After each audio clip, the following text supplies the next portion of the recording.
Doing easily what others find difficult is talent, and doing what is impossible for that talent is genius. यदि कोई व्यक्ति ऐसा कार्य बहुत सरलता से करता है जो दूसरों के लिए डिफ़िकल्ट हो, तो यह उसका टैलेंट कहलाता है। और यदि वह इम्पॉसिबल टास्क जो टैलेंट के लिए भी पॉसिबल ना हो करता है, तो वह जीनियस कहलाता है। और यह इम्पॉसिबल टास्क वह व्यक्ति ही कंप्लीट कर सकता है जो सेल्फ डिपेंडेंट हो, सेल्फ कॉन्फिडेंट हो, सेल्फ मोटिवेटेड हो, बहुत ज़्यादा हार्ड वर्कर हो और अपने कर्मों पे विश्वास रखता हो, और सबसे महत्वपूर्ण, जो दूसरों के द्वारा ओवर प्रोटेक्टेड ना हो। पेरेंट्स अपने बच्चों की अपब्रिंगिंग बहुत लाड़ प्यार से करते हैं। वह उसकी सारी फरमाइशें पूरी करते हैं, उसकी उचित अनुचित सारी डिमांड्स पूरी करते हैं, और कई बार उसकी ऐसी अनुचित डिमांड्स भी पूरी कर देते हैं जिससे सारा परिवार परेशानी में आ जाता है। वह बच्चों की हर कदम पर उसके साथ चलते हैं, उसको गिरने का मौका ही नहीं देते, उसको दुनिया की बेस्ट चीज़ें प्रोवाइड करते हैं, best toys, best gifts, best clothes, सब चीज़ें अच्छे से अच्छा देना चाहते हैं। यह अपने आप में कोई गलत बात नहीं है, देना भी चाहिए। किंतु यदि पेरेंट्स ही कल्पवृक्ष बन जाएंगे, वह अपने बच्चों की हर डिमांड्स पूरी करते रहेंगे, पूरे टाइम उसको संवारते रहेंगे, तो बच्चा कुछ सीख नहीं पाएगा, उसको डिपेंडेंसी की आदत हो जाएगी, उसका बेस वीक बन जाएगा, वो मुसीबतें आने पर, तूफान आने पर उसका सामना नहीं कर पाएगा। आप पूरे टाइम बच्चे को गोद में लिए रहेंगे तो बच्चा चलना कैसे सीखेगा, दौड़ना कैसे सीखेगा?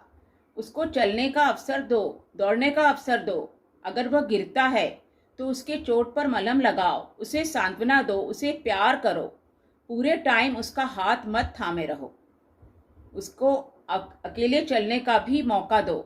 उसके अंदर सेल्फ कॉन्फिडेंस डेवलप करो, जिससे वो अपने सेल्फ मोटिवेटेड रहे और अपने कार्य खुद कर सके। बट मैं इसी से रिलेटेड एक ओवर प्रोटेक्शन को लेकर एक कहानी सुनाना चाहती हूँ। ध्यान से सुनिए। बहुत समय पहले की बात है। एक परिवार था जिसमें मीरा नाम की एक लड़की थी। वह अपने पेरेंट्स और ग्रैंड पेरेंट्स के साथ रहा करती थी। बहुत ही प्यारा और सुखी परिवार था। एक बार उनकी कॉलोनी में एक पौधा बेचने वाला आया। मीरा ने और उसके दादाजी ने दोनों ने एक एक पौधा लिया। दोनों ने अपने अपने पॉट में वह पौधा लगा दिया। मीरा अपने पौधे की बहुत ही ध्यान से, बहुत ही लगन से देखभाल करने लगी। सुबह शाम वह उसमें पानी देती, खाद देती, पेस्टिसाइड्स डालती, उसको धूप छांव में रखती, उसके अकॉर्डिंग ही उसकी देखभाल करने लगी। मगर दादाजी ने पानी भी दिया, खाद भी दिया, मगर इतना ही दिया जितना कि उसको जीवित रहने की ज़रूरत हो। उसको बहुत ज़्यादा ओवर प्रोटेक्शन नहीं दिया।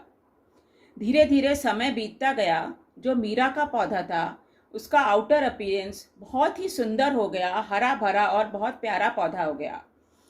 मगर दादाजी का जो पौधा था उसका आउटर अपीयरेंस बहुत सुंदर नहीं आ पाया। एक रात क्या हुआ, बहुत तेज तूफान आया, तेज हवाएं चलने लगी, खूब बरसात होने लगी। रात भर तूफान और बरसात रहे। जब सुबह तूफान थम गया तो दादाजी और मीरा अपने बगीचे में गए कि उनका पौधा किस हालात में है, जरा देखें तो। जब मीरा ने अपना पौधा देखा तो वह देख के घबरा गई, सहम गई, क्योंकि उसका पौधा तो जड़ से निकल गया था और गिरा पड़ा था। मगर दादाजी का जो पौधा था वह बस थोड़ा सा झुक गया था, मगर अपनी जगह पर अड़िग खड़ा था। तो मीरा रोने लगी। अब दादाजी ने कहा, बेटा रो मत, मैं तुम्हें एक बात समझाता हूँ, ध्यान से सुनो।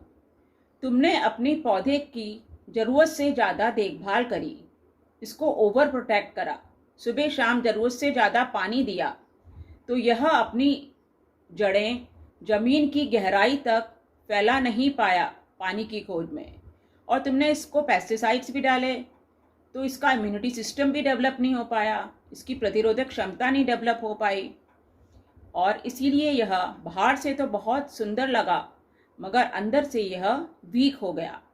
और मैंने अपने पौधे में उतनी ही खाद और पानी डाला जितनी इसको जिंदा रहने की ज़रूरत थी, तो इसकी प्रतिरोधक क्षमता भी डेवलप हो गई और उसने पानी की खोज में अपनी जड़ें ज़मीन की गहराई तक चली गईं, तो जिससे इसकी ये पौधा मेरा मजबूत हो गया और तूफानों में भी गिरा नहीं, खड़ा रहा।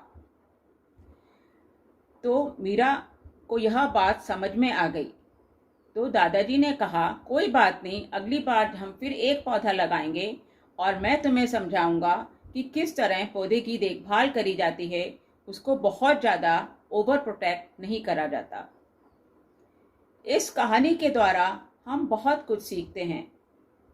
ध्यान से सुनिए। बच्चों को पालना और पौधों की देखभाल करना दोनों में काफ़ी समानताएं हैं। यदि हम प्लांट्स को निगलेक्ट करेंगे या बच्चों को भी निगलेक्ट करेंगे तो वह बिगड़ जाएंगे, खराब हो जाएंगे, और यदि हम उनकी ज़रूरत से ज़्यादा देखभाल करेंगे तो वह अंदर से कमज़ोर पड़ जाएंगे, खोखले पड़ जाएंगे। पेरेंट्स का काम बच्चों को सही मार्गदर्शन देना है जिससे वह बहुत सिंसियरिटी और डेडिकेशन के साथ मेहनत कर सकें। यदि यह गाइडलाइंस बहुत रिलीजियसली फॉलो करी गई तो बच्चे की लाइफ में एक पॉजिटिविटी आती है, बच्चा सेल्फ डिपेंडेंट बनता है, सेल्फ मोटिवेटेड बनता है, सेल्फ कॉन्फिडेंस उसमें डेवलप होता है और वह इमोशनली और मेंटली स्टेबल पर्सन बनता है। बच्चे को बहुत ही बैलेंस तरीके से उसकी लाइफ में परवरिश देना चाहिए, ना अति होनी चाहिए ना बहुत कम होना चाहिए, जिससे वह तूफानों का सामना कर पाए और बहुत मजबूत शख्सियत के साथ उसकी पर्सनैलिटी डेवलप हो पाए। मैं आपको एक एग्जांपल देती हूँ। The food we consume should be very tasty, very pleasant, very delicious. तो how it's possible? Only when the food is not salty और इट्स नॉट टू हॉट। यदि खाना स्वादिष्ट बनाना है तो उसमें ना नमक ज़्यादा होना चाहिए ना मिर्च, तभी वो डिलीशियस लगेगा, टेस्टी लगेगा। यही बात बच्चे की परवरिश पर लागू होती है।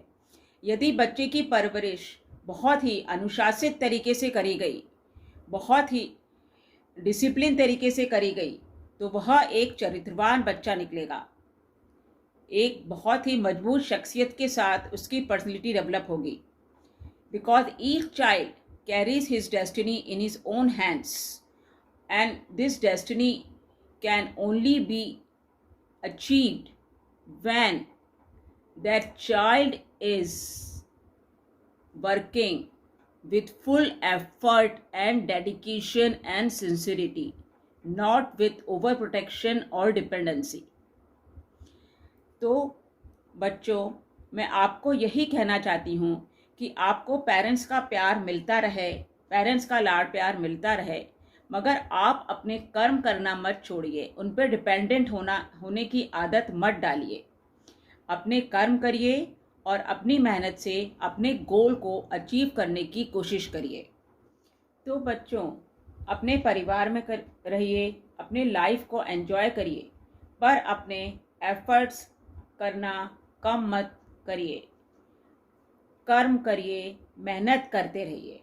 तो मिलते हैं फिर अगले ब्लॉग में कुछ और प्रेरणादायक बातों के साथ। ये खूब खुश रहिए, स्वस्थ रहिए, और यदि आप सबको मेरा ब्लॉग पसंद आया है तो लाइक कीजिए, सब्सक्राइब कीजिए, शेयर करिए और हाँ, कमेंट्स भी ज़रूर करिए। नमस्कार, थैंक्स।